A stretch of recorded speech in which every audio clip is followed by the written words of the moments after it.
तो इनिशियल 1-2 दिन में जो इन्होंने कर लिया है, बस वहाँ पे ये बात रुक जाएगी। अब शामत आ जाएगी फ़लस्तीनियों की। लेकिन Israel is way stronger financially, politically, defence armaments and everything.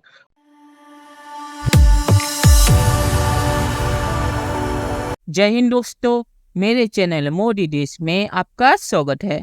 दोस्तों, इस वीडियो को लाइक और शेयर करना मत भूलिएगा।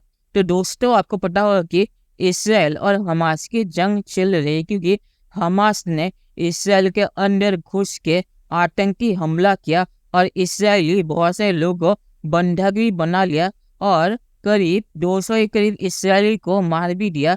कुछ लोग 600 भी कह रहे, पर ये नंबर सच्ची है या नहीं ये मुझे नहीं पता।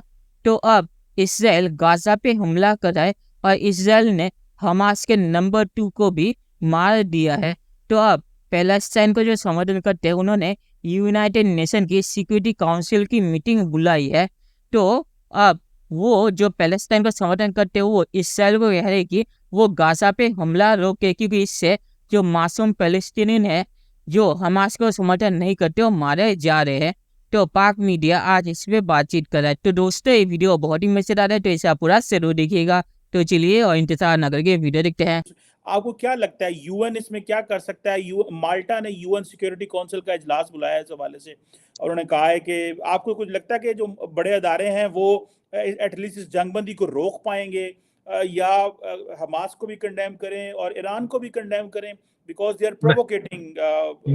ये है कि यूएन सिक्योरिटी काउंसिल का इजलास जो है वो बुला लिया गया है और उसमें ये कहा गया है कि जो ये है मामला, यानी कि जो जनरल सेक्रेटरी हैं यूएन सिक्योरिटी के एंटोनियो गुतेरेस, उन्होंने कहा है कि फौरी तौर पर इसको जो है रोका जाए और ज़्यादा इसको एस्केलेट ना होने दिया जाए, कशीदगी को कम किया जाए। हम शदीद तरीके से कंडेम करते हैं इसराइल पर हमास ने जो हमला किया है इसकी, और तमाम तर जो इसके लिए डिप्लोमेटिक कोशिशें होंगी वो हम लाएंगे। अब देखिए, यूएनएससी के जब इजलास होता है तो उसके अंदर भी आप जानते हैं कि किन लोगों की सी है, ठीक है। तो उसमें कुछ लोगों के पास वीडियो है, कुछ लोगों के पास नहीं। भी एक तरह से वॉर इन्होंने कहा डिक्लेयर कर दी है, इसके असरात दुनिया पे क्या पड़ सकते हैं? देखिए, ये जंग यूक्रेन वाली जंग तो नहीं ना हो सकेगी, क्योंकि गाजा के पास कैपेसिटी एक लंबी जंग के लिए तो है नहीं, और Israel is too powerful state कि उसको गाजा से 5000 रॉकेट्स के जरिए आप पैरालाइज कर दें। तो इनिशियल 1-2 दिन में जो इन्होंने कर लिया है, बस वहां पे ये बात रुक जाएगी। अब शामत आ जाएगी फ़लस्तीनियों की, जो बेचारे अपने, मैं सुन के बहुत डिप्रेस हो गया हूँ ये सारी बात, क्योंकि हिजबुल्लाह क्या मदद कर सकती है इसराइलियों की, sorry, I am so sorry, इनकी अपना फ़लस्तीनियों की गाजा में कुछ भी नहीं, और ना ही ईरान कर सकेगा। तो शामत आ जाएगी फ़लस्तीनियों की। और लेकिन जो इन्होंने इजरायली मार दिए हैं, वो भी फॉर एवरी इजरायली किल्ड, पता नहीं कितने अब पैलेस्टीनियन मारे जाते हैं। It's too tragic for me to say anything. जी मसला मैं इस तरह देख रहा हूँ, माजी का हिस्ट्री देखी जाए, इजराइल उस वक्त तक अपने प्लान्स को या प्रोग्राम्स को या अपने जो लॉन्च करते हैं उस वक्त तक नहीं रोकते जब तक वो अपने हदफ को अचीव नहीं कर लेते। इसमें अगर देखा जाए माजी में, आप देखें कि जनीन का मुहासरा हुआ है, कई ऐसे इस तरह के वाकयात हैं जो किए गए हैं। मैं समझता हूं कि इजराइल उस वक्त तक नहीं रुकेगा जब तक अपने अहदाफ को वो सेफ अचीव नहीं करता, बल्कि इस वक्त they are in the mood of revenge and they will take the revenge, will be very bloody। United Nations, जिस तरह मैंने आपको कहा है कि ये सिर्फ एक नेटवर्किंग का इंस्टीट्यूशन है, इसके अलावा कोई भी डिलीवर नहीं कर पाया किसी फ्रंट के ऊपर भी। हाँ, ये होगा कि इस वक्त जो मुहाजिरीन है फलस्तीन से बाहर निकल के जो आ रहे हैं लोग, उनके लिए कैंप शैम्प किसी जॉर्डन में आगे पीछे लगा देंगे, इससे ज्यादा क्या कर सकते हैं। लेकिन Israel is way stronger financially, politically, defence armaments and everything. और वो अपना, मैंने जिस तरह बताया कि Netanyahu is already hard liner है, और Netanyahu is a hard liner. मेरे ख्याल में आप जिस तरह कह रहे हैं, यूनाइटेड नेशन और दूसरे कोई ममालिक भी कहते रहेंगे, करते रहेंगे, लेकिन इजराइल अपनी मनमानी करेगा जब तक अपने टारगेट को अचीव नहीं करेगा। They won't stop it.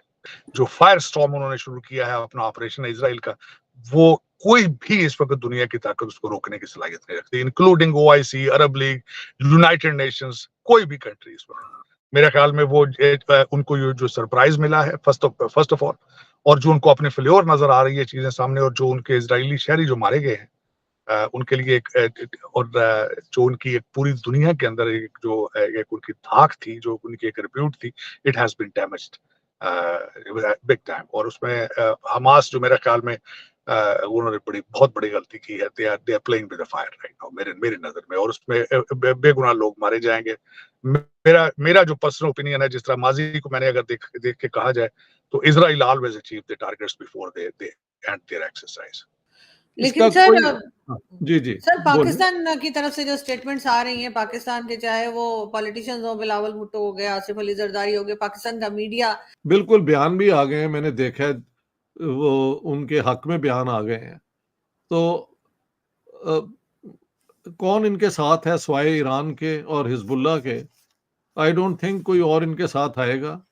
हाँ, फलस्तीनी जो हैं इधर उधर, और बिलावल भुट्टो जिनका कोई ताल्लुक नहीं है वहां पे, हाँ जी, और जरदारी, दिस पीपल वो कहते हैं 0 + 0 = 0। इनके दे आर वर्थ नथिंग, कुछ भी नहीं कर सकते। तो ये तो बेचारे फलस्तीनियों को अब बर्दाश्त करना पड़ेगा जो मिलिट्री एक्शन इजराइल की तरफ से होगा। चलिए दोस्तों, इस वीडियो पे बात करते हैं। तो हमास का आइडिया अच्छा है, पहले हमला करो और फिर जब इसराइल उस हमले का जवाब दे तो यूएन में भागो अपने लोगों के जरिए और सीज फायर की बातचीत करो। तो इसराइल यूएन की कोई बातचीत नहीं मानने वाला, और यूएन ने अगर कोई भी रेजोल्यूशन इसराइल के खिलाफ इस टाइम पे पास करने की कोशिश भी की तो अमेरिका उसे वीटो कर देगा। तो यूएन इस मामले पे कुछ कर नहीं सकता। और हमास इतना बहादुर जो बनता है, तो मासूम जो पैलेस्टीनियन है जो उन्हें समर्थन नहीं करते, उनके पीछे क्यों छुपता है? हमास अपने हथियार सिविलियन इलाकों में रखता है, और जो पैलेस्टीनियन है उन्हें ह्यूमन शील्ड की तरह यूज करता है। हमास अगर इतने बहादुर है तो सामने आए, इसराइल के साथ आमने सामने जंग लड़े। तो इससे पता चलता है कि हमास भी पाकिस्तानी आर्मी जैसी है, जब लड़ने का मौका आता है तब भाग जाती है और सिविलियंस के पीछे छुपती है।